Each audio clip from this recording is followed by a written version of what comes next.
Good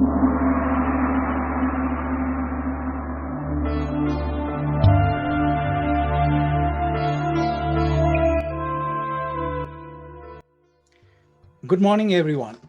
My name is Karma Tensum. I work for the Tibetan Children's Education Foundation. This year, we are starting a new video series called Voices for Tibet. As a nonprofit based here in Helena, one of our goals is to help raise awareness of Tibetan art and culture here in the West. Towards this aim, we are trying to capture the voices of ordinary Americans living here, most of them in Montana, but in other parts of the country, trying to capture their voices, trying to capture their empathy for Tibet and the Tibetan cause.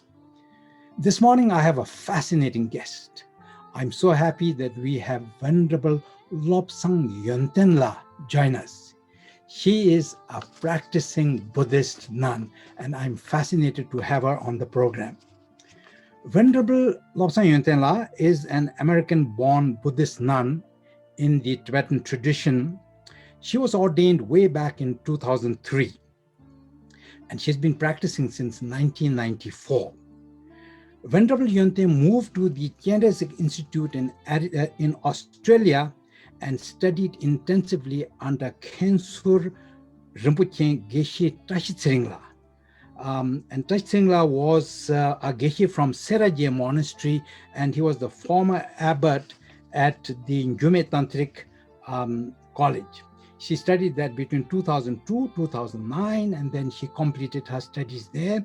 She continues to study, do retreats, and offer Dharma services in India as well as in Taiwan, and also in Australia and New Zealand. She has become an in-depth registered teacher also with the Foundation for the Preservation of the Mahayana Tradition. Venerable Yonten was the resident teacher of Kunsan Yeshi Retreat Center in the Blue Mountains of Australia between 2012-2015, becoming teacher in residence 6 months of the year at the Mahamudra Center for the Universal Unity in New Zealand until 2018. She continues to offer classes and retreats in both centers annually there. Currently, Venerable Yonten divides her time as a touring teacher and retreat leader, as well as annually offering Buddha Dharma from a secular perspective in Israel, as well as a member of the Buddhist faculty for a 7-year postgraduate program called Human Spirit, which is a Buddhist psychoanalytic training program. Did I get that right, Yonten? Yes, Kamala, thank you. Yonten, thank you so much for joining us on this Voices for Tibet. I'm so grateful that you can be here. Thank you very much for asking me. It's an amazing program. And so I want to begin off with the obvious question. I feel privileged, I feel fascinated to have you as a guest. And so my first obvious question is, how did this spiritual journey begin? How did you become a Buddhist nun? Yeah, it's maybe not so common in Montana. No. It's a strange story. My mother was in university in Bozeman, okay. And she was a DJ, the radio DJ for the local radio station. And I was, maybe 4 years old, and I was playing on the floor with the records, and I heard this song about His Holiness Dalai Lama. And it was a little bit like a joke song. It was saying, he lives in this palace with 1,000 rooms, and he's so strange because he never even kills mosquitoes. And, it was this strange joke song about His Holiness. And because I was a child, I didn't realize it was a joke. I just thought it was an amazing story. Right. I said to my mother, who is Dalai Lama? Who is Dalai Lama? Who is this man who never kills even mosquitoes?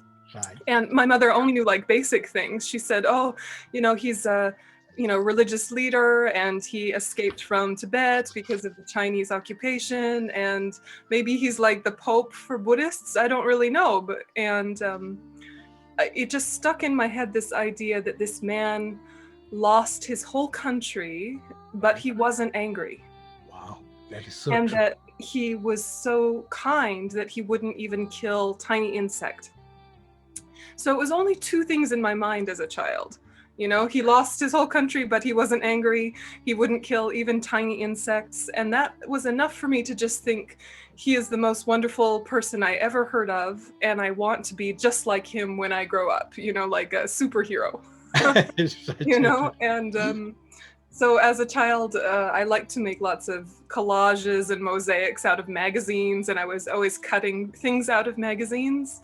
And whenever I saw a picture of His Holiness, you know, in Time magazine or Mother Jones or something, I would put pictures of him in my room, you know, maybe like rock star, I don't know. But his face and his attitude made me so happy, even though I didn't really understand what Buddhism was, and I didn't really understand anything more than this kind of nonviolent attitude. And then when I was maybe 12 or 13, I started going to confirmation class in the Methodist Church here in Helena, Mhm. because my parents are Christian Methodists, Right. and I started to understand more about the faith that I grew up in. Right. And I realized it was very beautiful in many ways, and I could see the benefit to people in many ways, but it just really wasn't home for me, Right. you know? And so I looked in the newspaper under churches, and there was a little Buddhist group in Helena, a little Zen group that would meet once a week. And Aha. so I called them and I asked them, can I come and sit with you guys? And they said, okay. And so I would sit with them, and How old were you at that time? maybe 12, 13. Wow. And it was just, you know, on the weekends, on Sundays, instead of going to church, I would go to this Zen group and sit. And they would read maybe some books from Suzuki Roshi. And, you know, they were the only Buddhists I knew of in town. You know, I couldn't find any Tibetan Buddhists in town at that time. And I would go to retreats with them, and they had like a Zen priest who was looking like a nun, you know, with shaved head and everything. And I thought, oh, I want to be like her. And it just sort of grew, you know, organically. Mhm. And when I left home, I moved to Missoula, which does have Tibetan Buddhist centers. And I started going and trying to have more teachings with His Holiness, you know, on videotape and things like that. And I realized if I was very serious about this Buddhism, I needed to live at a Dharma center. Right. And so I chose this one in Australia, where you could do a work exchange as a young person. So I could work in the kitchen and then have free food and lodging and go to all of the classes that I wanted to. Right. It's Yeah. so interesting. Like your fascination for Buddhist studies started with this episode about His Holiness the Dalai Lama. Quick question, Venerable Yonten, have you met His Holiness? Oh, yes. Yes. You did? Great. Yes. Yes. When was that? When did that take place? I met him, I think, in 2006. He came to Karuna Hospice in Australia, which is one of our Buddhist centers where we help people in the last stages of their life and then their families after their family member has died. And I think His Holiness seems to really like the idea of us having more hospices of this type. Understand And that? so Yep. he, as part of his Australia tour that year, he came to visit, and he just asked me some question like, you know, where is the washroom? And I was so happy. I was so happy. And then you know, he would come to Australia every year for quite a while, actually. We were so lucky, and give big, long teachings. And so sometimes I was a volunteer and I could, you know, say hello quickly. So I've met him a few times over the years. And of course, sometimes in India, you know, he's walking by, he'll say hello, but no big, long conversations. What about Tibetan communities in Australia? Have you come across Tibetan communities? Yes. Yes, there's a big community in Brisbane and on the Brisbane, Sunshine did you say? Coast near the Buddhist Brisbane? Center where I studied. Okay. Yes. Yeah, Hi. and also in the Blue Mountains where I work sometimes, there's a big Tibetan community there, a lot of refugees and a lot of people that grew up in India but are culturally Tibetan and ethnically Right. Tibetan. Same as me, you know. Yep. Yeah. Yeah. And you know, even the ones that have never studied, you see they have this heart that is just grew up with compassion as the core, Yes. you know, and it's so you know, it's a big stereotype, but it's very true that being with Tibetans feels very safe and it feels very loving, you know. See, and Yantela, that was one of the follow-up questions which I was hoping to ask you.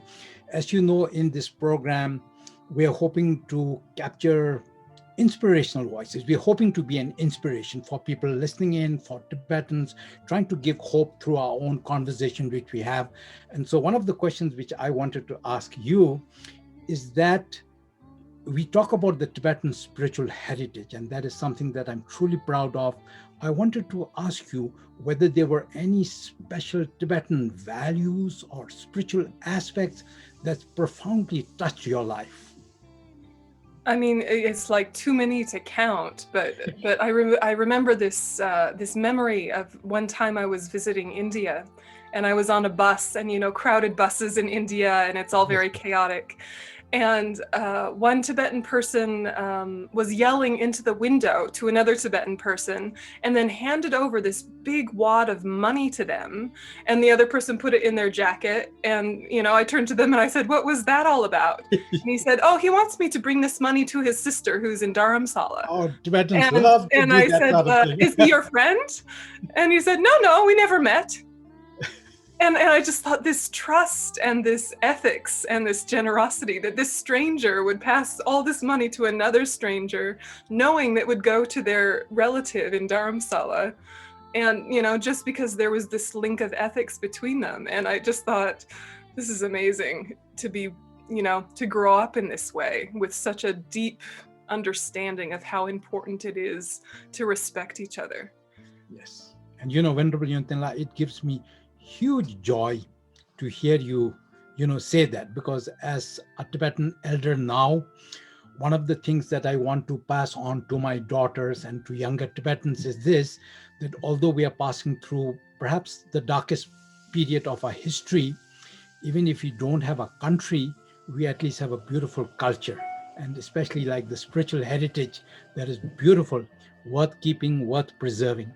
And so from this point of view, like having this culture that is beautiful, and I know it, and I can sense that you also appreciate it.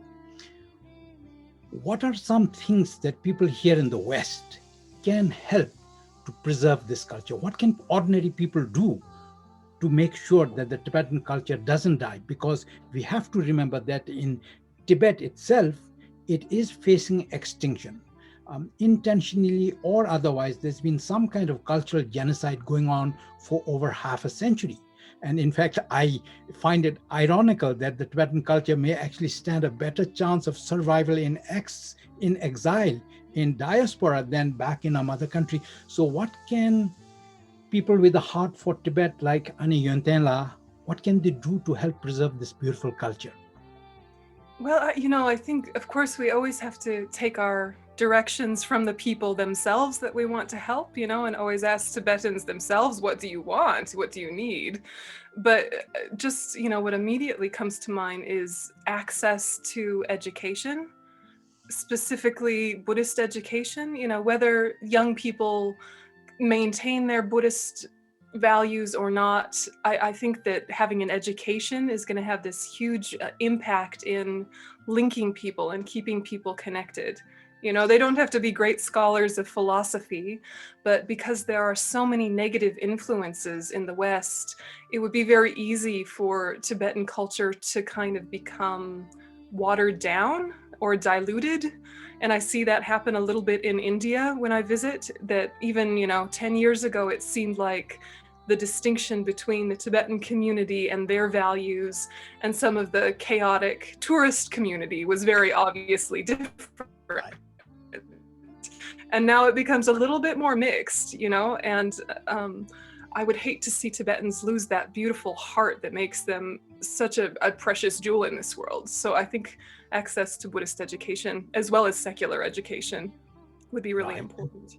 Yes, and I'm so glad you said that, because I'm an educator myself, and I in the Tibetan schools, Anila, did you know that way back in 1992, in order to help transmit the culture to the children, we started a program called Tibetanization of Education. Now, I know that doesn't sound that beautiful when you're trying to use education for, Sinization or Tibetanization, but our aim was to use the Tibetan school system to help transmit our culture and the core values to the children. And in a sense, I sense that you are also saying that education is vital, especially Buddhist education, education that sort of grounds them in the spiritual heritage. And I totally agree with that. And I wanted your voice, especially, you don't know how wonderful it makes me feel to have a Ingi Anila speak these words. But see, I'm an educator and a father. I have young Tibetan children that I've been with my whole life. And many of them are wonderful Tibetan. Some of them are, what should I say? I mean, they just love Hollywood, Bollywood. There's so many other interests in their life. It is easy to see that, they're not totally fascinated or enamored by the Tibetan culture. So if there was like a message from you to young Tibetan children growing up in exile, growing up in diaspora, what would you say to them to encourage them to hold on to their own culture? I think I would say, of course, it's very beautiful and interesting to have connection with art and dance and music, but I think even more important are values that are so uniquely Tibetan that it's almost hard to put into words into English. And I think some of that boils down to, stay connected to your language. And you see, anywhere that there has been, some sort of cultural genocide, when the culture loses their language, the ability to connect to the heart values is so much harder. And I remember when I was studying Tibetan, and my Tibetan is very terrible, but I remember finding a few things that were so beautiful, like in Tibetan, there is no word for guilt, only this kind of like empowered regret that says, whoops, I made a mistake, I'll change. And built into that is the assumption that the mind can change and transform. And that whole worldview is built into the language. And so if you lose the language, it's harder to bridge to those ideas. It takes a lot more steps. And as someone who was not a native Tibetan speaker, a lot of learning Buddhism was learning about the connotations of words are different. Right. You just grew up with words being spoken in that way, as well as learning the words that you come into in the diaspora. I think that there's so much benefit to bridge ideas back and forth between cultures. So I really hope that young people don't lose connection to their language as kind of the heart of the heritage, as well as the Buddhist spiritual values. Absolutely. And I couldn't agree more, because social scientists will tell us that,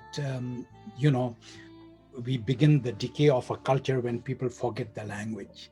So, Anila, thank you so much for those words of wisdom to my grandson and to my daughters and to any young Tibetans listening onto this program. I truly want to say, hold on to your language, hold on to your culture, because we actually do have a spiritual heritage that we can be proud of. While here in the West, people focused on the science and medicine, and they built these wonderful universities that propelled the Industrial Revolution. We know that in Tibet, we built this huge monasteries, Sera, Ganden, Drepung, Tashlumbo, that sort of propelled an inner revolution, a spiritual revolution that we all can be proud of. So I hope that everyone will listen to Anila's advice for being this voice for Tibet. Thank you so much, Yonten, for being this inspiration and voice for Tibet. You're very welcome. Thanks so much. Tashtile. Tashtile.